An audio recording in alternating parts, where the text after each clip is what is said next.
Welcome to Harmony Talk, a podcast about dreamers and doers. Here, people from all walks of life tell us about their dreams, how they fulfilled them, and the moment they knew there was no turning back. This podcast is sponsored by AM Skyer, a third-generation family insurance business started in 1920. I'm your host, Todd Stephens. My guest today is an entrepreneur who built her career marketing some of the best-known sports drinks and alcohol beverages in the world. Through her career, her campaigns have generated over $1 billion in revenue for such well-known brands as Red Bull and Anheuser-Busch. Yet Ella Parlor is so much more than a marketing guru and brand ambassador. Growing up in Southern California, she learned the value of hard work and determination, starting on the ground level of the food and beverage industry. She built a career that shattered glass ceilings as she faced adversity head-on. With her boundless energy, today she's a consultant, mentor, professional coach, and did I mention she's also a storyteller, best-selling author, and a true dreamer and doer. Ella Parlor, welcome to the program. Ooh, Todd, that was a lot to hear. What deep dive did you go into the ether? That was incredible, amazing. Thank you. But I'm very humbled to have that intro. It's certainly our pleasure to have you on the program. And with someone whose background is diverse as yours, it's difficult to summarize what you've done in just, a minute intro. So kudos to you. Well, kudos to you for finding a way to be succinct. I've yet to figure that out myself. That's actually why I wrote the book, because I would get that question a lot. What do you do? What are you? And so I decided to write a whole book, a whole resume. So thank you so much. I'm really happy to be here. That's great. Well, yes, you did write a book, High Tolerance. It's a great read, by the way. I have it here, and I'd love to dive into that in a minute. But I did mention your career for more than 15 years was building brands, beverage brands, most recently in the alcohol industry.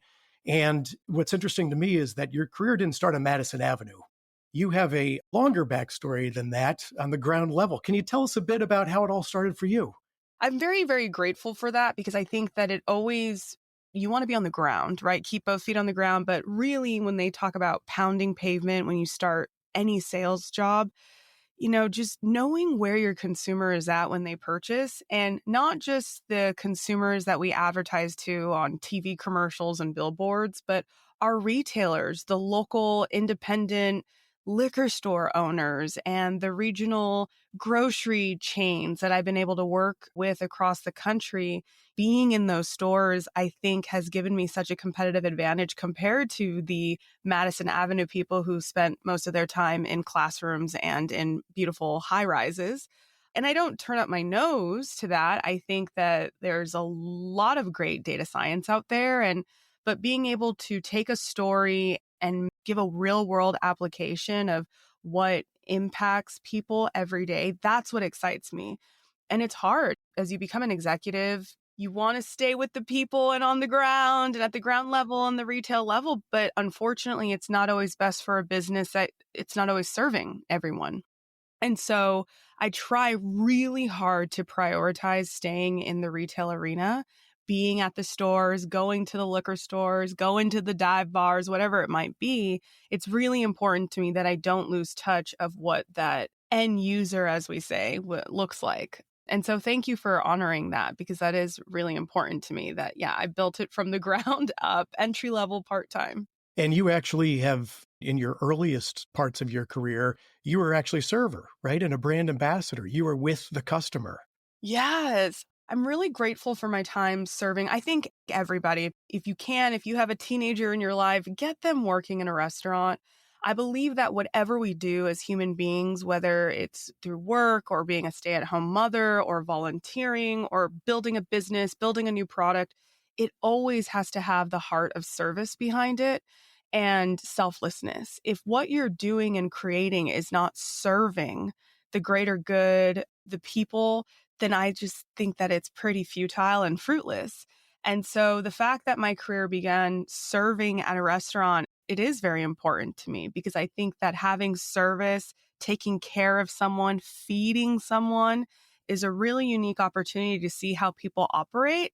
And it also humbles you in a way to know, like, it's not all about me. I can step aside and serve somebody else. And while I'm not always perfect at it, I really do try to keep a heart posture of service in everything I do. Heart posture is a great way to put it. Always thinking about that experience that someone's having. And for your perception of their time with you in that industry, there must have been something that set you apart early on, because it seemed like, looking at your career, you had one opportunity after another. Someone observed something in you. Did you have a perception of people's experience with you as a customer that differentiated you in some way from others out there? Gosh, you're giving me so much credit here. I appreciate that. I do talk in my book that opportunities came my way. And I would actually say that opportunities are all around us. It's just, are you prepared for that opportunity? So, do I believe in luck the way that we think of it as some magical thing? No. I think luck is where preparation meets opportunity. And what I have learned being in a market like Southern California, where you have a big media presence and celebrity presence. Then you add nowadays the cell phones. Anyone can record you anywhere, right? You got cameras on people's doors and Teslas, and all eyes are on you to some extent. I think growing up in Southern California, I had a very hyper vigilant awareness of that. And there are reasons for that. Every executive wants to come visit Southern California. It's their favorite market to make an excuse to come pop in. And so you would hear stories of various executives popping into stores. And this actually happens, whether you're working at a Lululemon or a smoothie shop like I did or a restaurant.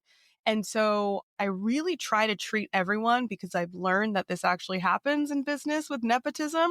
I try to treat everyone like either they're an undercover CEO, right? Like the undercover boss show, or they're the CEO's like brother, cousin, nephew, niece, wife undercover, because I know that that happens, especially in the beverage industry, which is so niche and small and very family based. You have a lot of, call it what you want, nepotism, family business, whatever dynamic you want to say. You just never know who someone's cousin, brother-in-law is. And so, yeah, I always try to treat everyone with stellar star service, but not because I thought they were actually the executive, because my thought is, well, if you just treat everyone well, then you don't have to worry about covering yourself down the line. And that's what's helped you. So you had some opportunities where people recognized you and said, we need to talk to her a little bit more. We need to give her another opportunity. So the restaurant that I worked at was a very popular chain around the United States, and the owner came in. I had no idea who he was. And I was making small talk with him and very comfortable. I wasn't acting any special type of way around him. And he was tickled by the fact that I clearly did not know who he was. At that point, I was a host. So I technically wasn't supposed to be serving, but I always tried to help the servers. And I figure if their job's easier, my job's easier, get people in and out of this restaurant faster, more money. So yeah, I was just helping him and serving his food and helping out the server. And he really liked that. I had another situation in another role where HQ came in, again, undercover, incognito. And I talk about this in my book, but for my own selfish reasons, I was trying to upsell them on the products available at the store. And once again, they were just tickled by my hard sell. They brought me on to join their marketing team. So I went from the store level to working for the brand team. And that's really what kicked off my beverage marketing career. So working for the brand team, that's amazing. I mean, you've told us so many things there: networking, excellent service delivery, and opportunity, and your preparation for that. And you talk about brand marketing whenever you walk into a grocery store, liquor store, packy, as we used to call them in some places where I used to live. There are so many brands. And when you dive into the ownership behind some of these brands, there are so many products that they have under their umbrella. How did you differentiate? Did you try to find ways to speak to certain audiences in your marketing, or were you just, let's get our logo in front of as many faces as possible? What was your spin on that? So the beverage industry is interesting because you have the distribution side of it. So you have to sell a product 3 times before it gets to your consumer, right? So the family at the store actually purchasing the product, you've had to sell it 2 times before it even got into their hands. So I think one of my strengths is I don't just focus on who the end user is. I'm looking at, okay, like you talked about the Packies, it's who owns this store and what do they need? Are they worried about having, like, what works for that particular store? And then even a step back is on the distributor side, what does the distributor need? If we have a portfolio that is very heavy on something they already have, then we're just going to be cannibalizing their business, right? By trying to bring in product that they already have. So my strength is in finding the unique sales positioning for a brand and making sure that it actually fits. And just a couple weeks ago, actually, but I'm very comfortable doing this. I will tell someone, no, you don't need this product because it's only going to take up shelf space for products that you already have. My intention in sales and marketing is always to bring incremental business. Now, at that consumer level where you're pulling the product out of the cold box, I want you to evoke certain emotions. I want you to feel a certain way when you're pulling that product off the shelf. So you're choosing my product instead of the one next to it. But before then, it's important about strategic placement, not because of where I can get the most people, but where I'm actually serving the business on every tier. So everybody's making money, everybody's profitable, and nobody's sitting on product that isn't going to move. So you're looking at it from a number of different angles where a lot of us go to a sporting venue or whatever it is and just say, oh, there's that sign, I'm going to order one of those when I get the next break. That's interesting. And I think the interesting thing about your book too, for people who don't know the inner workings of the alcohol marketing industry, you also give some great tidbits on the legalities, setting up brands, and how complex the industry really is. Not only is it heavily regulated and heavily taxed, which you mentioned, but it's also extremely detail oriented. So that must have been a lot to learn as a young person, especially coming into the industry. Yeah, I think one of the first times that compliance was a big deal for me. So I've had several infractions in my career, which happens if you're in the industry. It doesn't mean that I myself intentionally broke the law, but it could be something like our brand team in New York created something that wasn't compliant in California, but we didn't know that it wasn't compliant and we just reused it without checking with legal. It's very easy for that to happen if you don't have the acumen, which is why the industry hires from within first, because that type of knowledge. I will say my book is by no way legal advice. Like, I wouldn't give it to an owner in lieu of a lawyer. Like, no, definitely get an attorney. But I try to make it more digestible for anybody who wants to grow within the beverage space, especially like servers, bartenders, bar managers who are struggling to understand why they're having a harder time getting hired by brands. It's because of those legal compliances. So having a better understanding of what the law is outside of their retail arena. Bartenders know bars really well, but they don't know the off-premise, like grocery stores and Packies, as you mentioned, and liquor stores as well. And so you have to have that comprehensive view. But I had a really interesting campaign which they just talked about it recently. So I was like, oh my gosh, I forgot about this. But The Girls Next Door was a really popular show. And I had no idea. It was a Hugh Hefner bunny show. I had no idea it was their first big campaign. And they did a campaign, but you'll notice that only two of the girls were in it. The third bunny was supposed to be in it, but last minute, our team found out that she could not be a part of it because she was under 25 years old. And being under 25 meant that she would appeal to people under legal drinking age, which is 21 in the US. And I remember just thinking, that doesn't make sense. She's 21. And she was really upset, of course. I mean, anyone would be upset that they can't be a part of this big campaign. But I just heard them on their podcast a few months ago revisiting that campaign and talking about their perspective. They didn't mention the whole legal compliance of how she was cut because she was under 25 at the time and the other two bunnies were. But it was just so interesting because that was the first time I realized, oh, it's not as simple as you have to be 21. Like, there are compliance. And so the companies that I've worked for, I've had to do some serious compliance trainings. I've worked with general counsel very closely, especially when you're creating big campaigns. I have gotten some very uncomfortable phone calls for campaigns I've created just because of using a word like hydrate. You can't use the word hydrate because that insinuates a health benefit to drinking alcohol. That's against the law. I made the mistake of calling a product cognac, even though it was technically a cognac that had been aged in an oak barrel. So it was no longer legally a cognac. And so instead of calling it its proper legal name, I had put cognac in the fine print, got a call from France. It was not good. They were like, we're going to have to stop production immediately on all if Cognac France sees this, we're going to have to start production. You need to take that down. I was like, oh my gosh. It went on a channel that has like 60 million followers. So it was kind of a big deal. And I'm sweating going, how can a tweet that has fine print cognac, but that's the type of pressure. Then you add not just the legal fees of getting an infraction, but like I said, you could have a council come in and make you stop production of your entire business for the day, week, month, whatever they decide. It is very nuanced and it's very important to understand compliance. Wow. Wow. Now I'm sweating just thinking about that scenario. Seriously. That's amazing because your experience obviously was cumulative. You had to learn all of that along the way. Our podcast is about dreamers and doers. And as I'm hearing you tell about your experience through the alcohol industry, I have to ask, growing up in Southern California, did you ever dream of doing something like this? Was it always your dream to be in the marketing arena, so to speak? Working in alcohol, no. My parents did not drink when I grew up.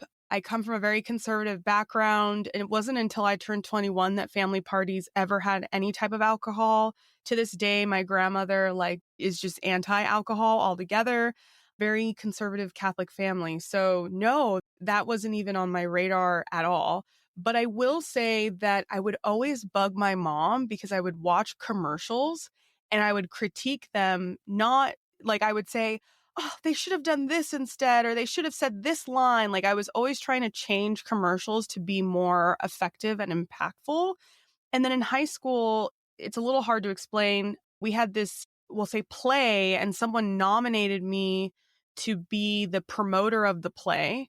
And I was like, me? Why? This is not my space. I thought it was very strange, but I was honored at the nomination. And then I was creating these interesting internal campaigns for the play at the school, and we ended up winning like this award. It's really interesting to look back on that now because it seems so obvious. Like, well, yeah, of course I would be the one promoting the play.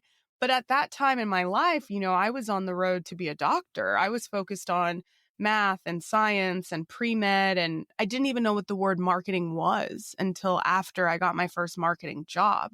So really understanding what is marketing, what is business. I thought business just meant you owned a store in a strip mall or you went to work at the New York Stock Exchange. I didn't have a concept of what business or marketing was going into college because I had my eyes set on being a doctor. So on that note of the dreaming, I don't know if you've ever had someone say this. So I will say I don't like dreaming. I've suffered from nightmares my whole life. And my mother was born in Mexico. And when I was a child, she gave me these Guatemalan worry dolls. They're really beautiful. They're these small little dolls made out of paper and sand. And you tell your worries to them and you put them under your pillow so you don't get nightmares. And they didn't work, but at least they gave me peace. I believed it. So then at least I could go to sleep and then I would still have nightmares. And then she bought me dream catchers, which again brought me a lot of peace for when I would go to sleep, but I would still have nightmares. I still suffer from nightmares to this day. And they're not gory horror film nightmares. They're ultra humiliating, how could this happen to me type of nightmares. So when I look at the concept of dreaming, it's not the most positive experience for me because I feel like I'm constantly thinking of the worst case scenario. But where that serves me is that in my daily life, from a compliance standpoint, from a risk management standpoint, I'm always thinking about the worst case scenario.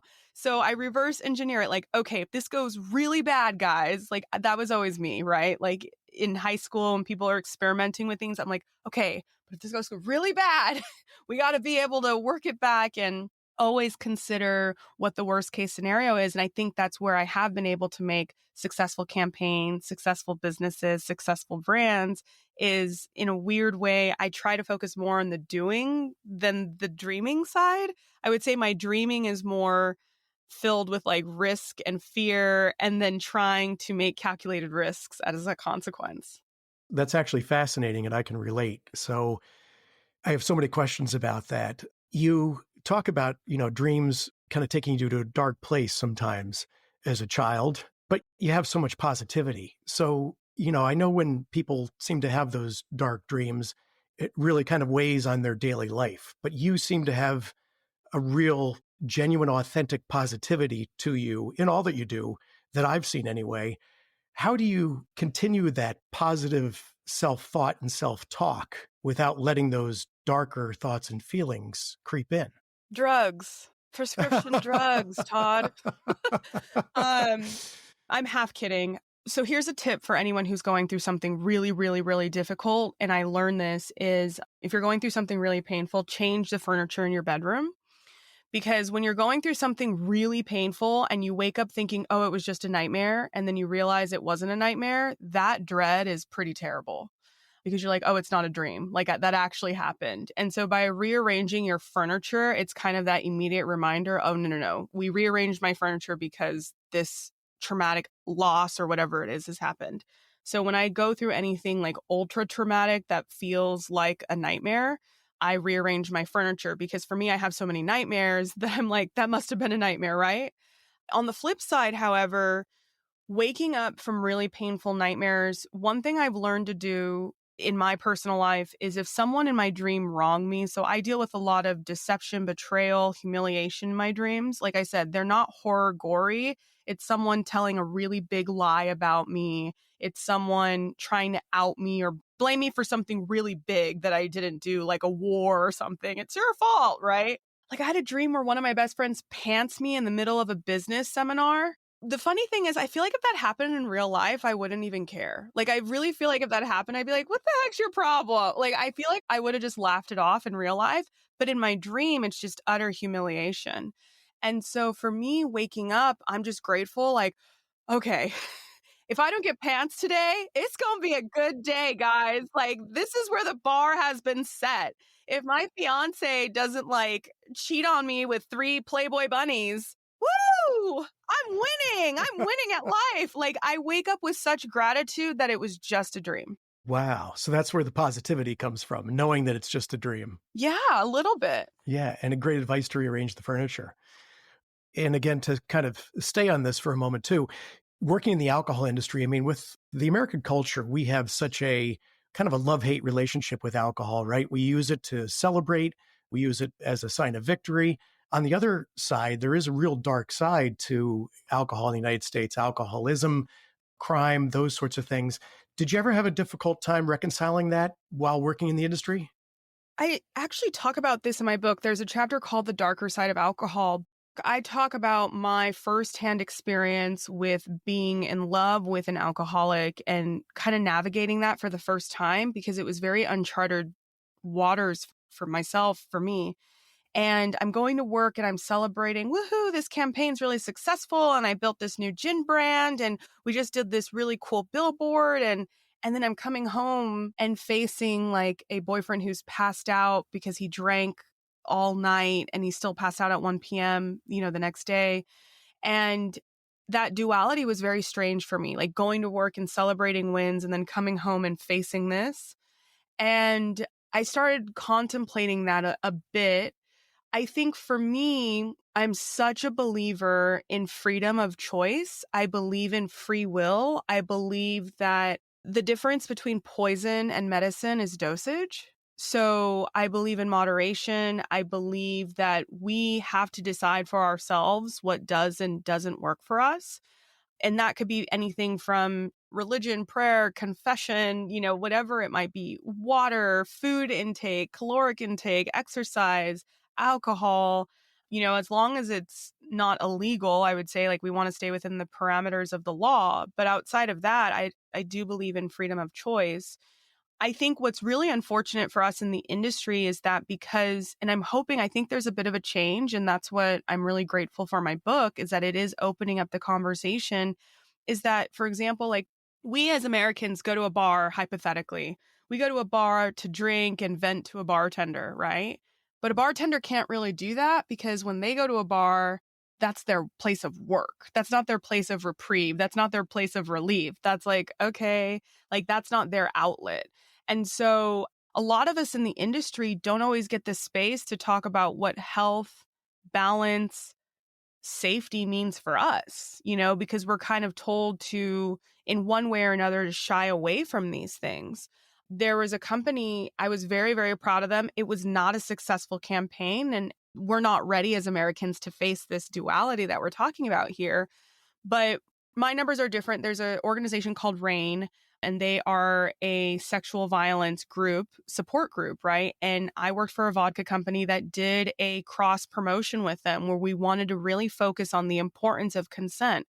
We do know statistically that anywhere between 60, quite frankly, my numbers say that the number's closer to 90% of sexual assault occurs under the influence of alcohol for either the assailant or the victim, right?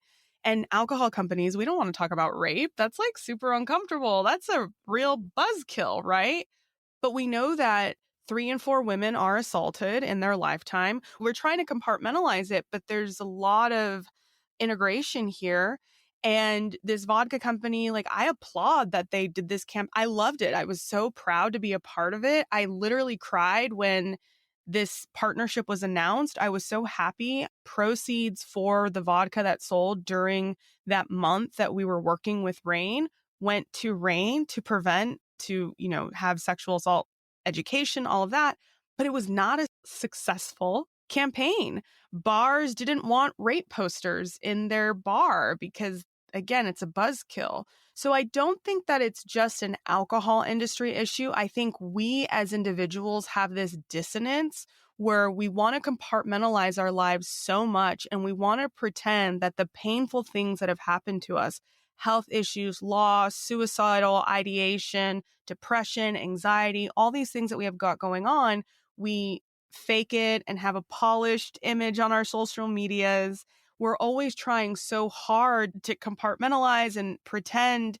I hope that we all get to a point, whether we're working in the industry, whether we're drinking alcohol or not, that we're fully ourselves in every space and that we can honor our experiences in any space we're in, that we don't have to hide the traumas, issues that we have in our lives. But I don't know that it's just an alcohol industry thing. I think if we look at the media, we could have the same exact conversation. If we look at food, how many of us hide our feelings by eating food? How many of us hide our feelings by using recreational drugs? I think pornography, you start getting into it. There are a lot of ways, shopping, retail, where we find escapisms as humans. I just happen to work in one of the more scrutinized ones. Well, that's so important to hear. I think one of your messages in your book relate directly back to that, which was we should all take a look at our own relationship with alcohol. Yeah. I listened to your podcast with Mitch. Mitch motivates. That's right. Yep. And I had so many qualms with it. And not from an obvious standpoint. He's a beautiful man. I love his story. I love his testimony. I think it's amazing. He was really, really great. And I loved his bamboo, like that bamboo alliteration that he gave. I'm going to totally steal that. And I might not credit him, but I'm crediting him here and now.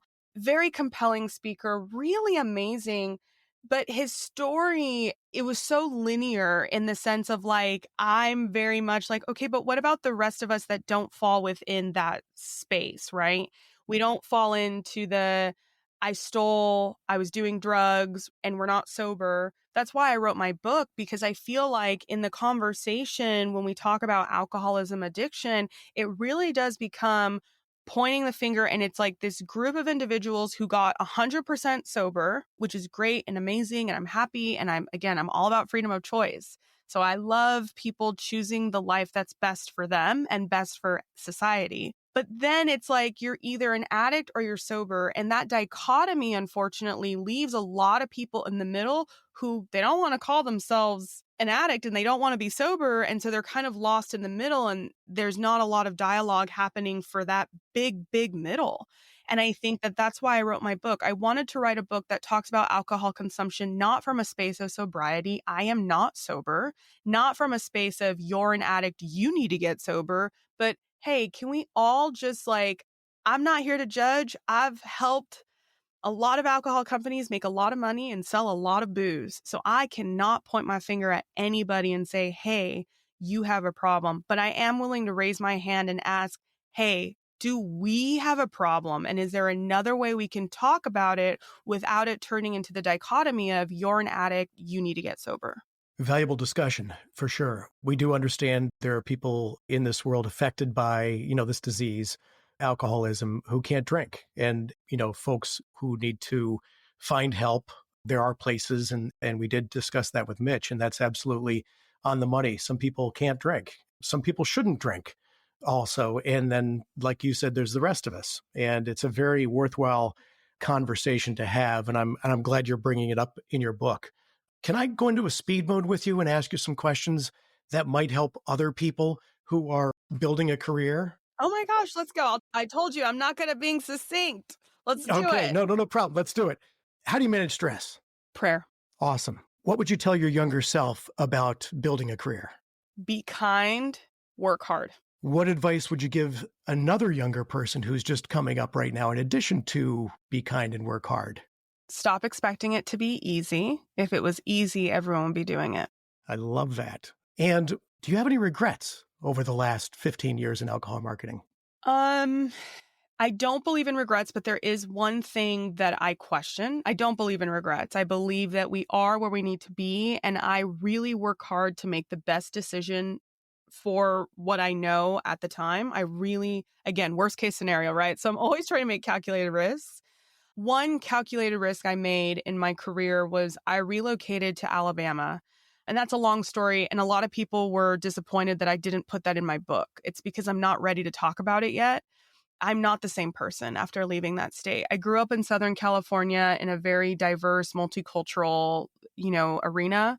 And I moved to Alabama in 2014, and it was sort of like being in some ways transported into Jim Crow 1960 days. I got a taste of hatred and racism that I'd just never experienced before and I'd only heard about. And what I really hate about that time, and I don't use the word hate lightly, is that it changed who I am. It really changed me in many, many ways. So I wasn't ready to talk about that in my book. Now, where does the alcohol piece come into that? Well, I moved there for my career. It was a great opportunity.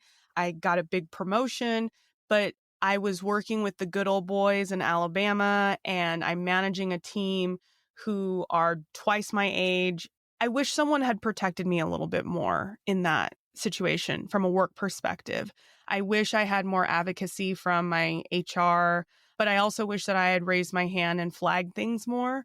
But it was by far the worst year of my life. I was on a year contract and I stayed exactly 13 months and got my ass back to California.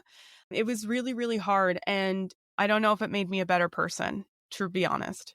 Well, thanks for sharing that. I'm sure that's not easy. And I did read your book, and I do know that that wasn't in there. So we appreciate that. It takes a lot of courage. You bring up some really personal things in your book, including, some health issues you've had and why you took a break from alcohol marketing.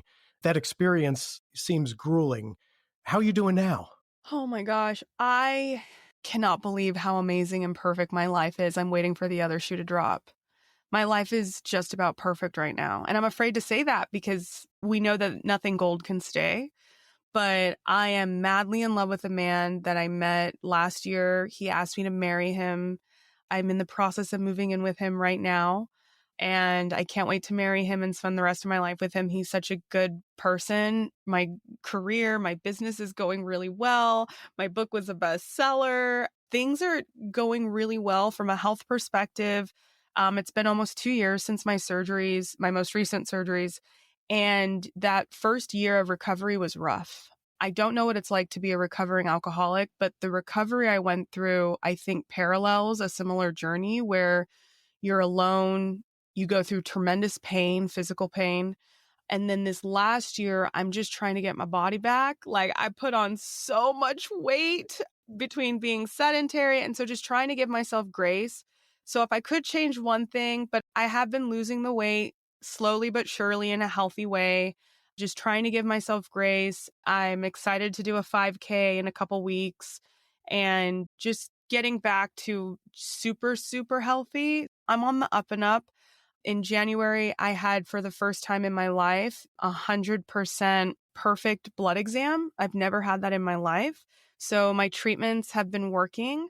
No abnormalities, no deficits. Never in my life have I ever had that. So what we're doing and my new treatments have been working, and my medication. And so I just got to stay up with it. And, my hematologist oncologist made some promises, and I was like, yeah, right. I rolled my eyes and told him to get bent. But I got to send him an apology letter because his promises seem to be coming true. So I'm really, really grateful. I'm grateful for modern medicine. And I could cry because it doesn't feel fair that I get to be this happy. I'm very, very grateful. Well, congratulations on a number of fronts there, not only on your upcoming wedding, certainly on your engagement, but also on your health. That's great to hear. And I have to ask then, Ella Parlor, so where do you go from here? What's your next step? Career-wise, what are your upcoming plans? So I'm someone, just to be fair, especially in the context of my book, right? When I'm working on something, I don't talk about it. I'll talk about it after I have proven success or like some type of proof of success because it's easier for me. But I do want to be vulnerable in this season because I'm doing something really new, which is working in the private equity investor space. So what I'm doing now, especially because of my book, but even a little bit before my book, is because of the experiences I've had working with these really big, big, big brands. What I'm doing now is working with smaller brand owners and helping them position to sell and scale their brands and then sell their brands.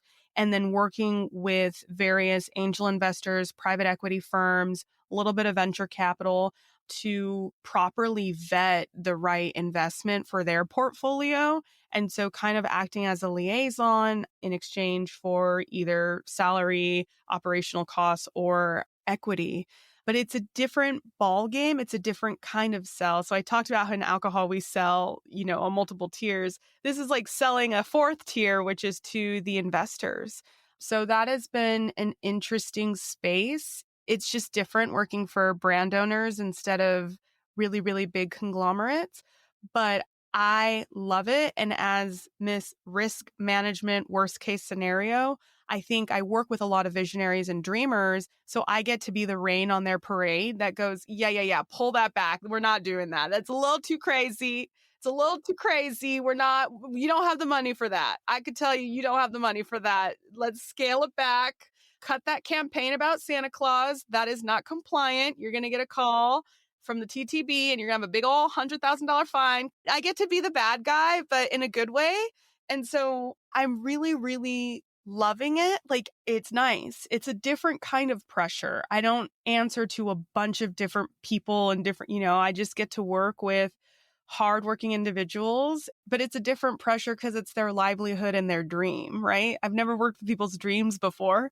So that's interesting for me, but I'm a bit of a dream killer, Todd. Now that I would say, or I'd say it differently, what you're talking about, the negative dreams that you've experienced has really become a superpower to you, right? Because now you're helping people by thinking of the what could be, and we all need a little bit of tethering sometimes. And you're that tether in those situations. So kudos to you. Thank you. No, life is really good. It's good. So thank you for asking. But like I said, I hesitate to admit that. It feels like the sky will fall down if you admit that you're happy. No, it's okay to admit that you're happy. And, I wish we had so much more time because I've got a million more questions for you, Ella. But I really want to thank you for being here today, being so open and sharing everything you did with us. So thanks. It's a real pleasure to have you on. Oh, it's been so, so lovely to speak with you. You have such a great voice. I really enjoyed HarmonyTALK. Like, what you guys are creating here is awesome. And I really thank you so much for giving me the opportunity to share my story. Absolutely. It's our pleasure. And where can people find you? I'm very easily found on ellaparlor.com. Wherever you are, I try to be there too. So whatever your channel that you like, if you just look up Ella Parlor, whatever it is, Instagram, YouTube. I'm not big on TikTok quite yet. That's not really my forte. But the rest of them, I'm pretty active. But if you just go to ellaparlor.com, I have all the things. Well, that's great. We'll make sure that we share that with the audience. I have to tell you, it's been a pleasure. And, hope you come back again after your next huge success. Oh, gosh. Thank you so, so, so much. We've been talking with Ella Parlor, entrepreneur, author, and marketing guru behind some of the most popular alcohol brands, perhaps one of your favorites. Don't forget to check out ellaparlor.com and read her book, High Tolerance. I assure you, it's informative, enlightening, entertaining, and certainly heartfelt. This is HarmonyTALK podcast presented by AM Skyer, a third-generation family insurance business started in 1920. I'm Todd Stephens. For everyone out there, keep dreaming and doing.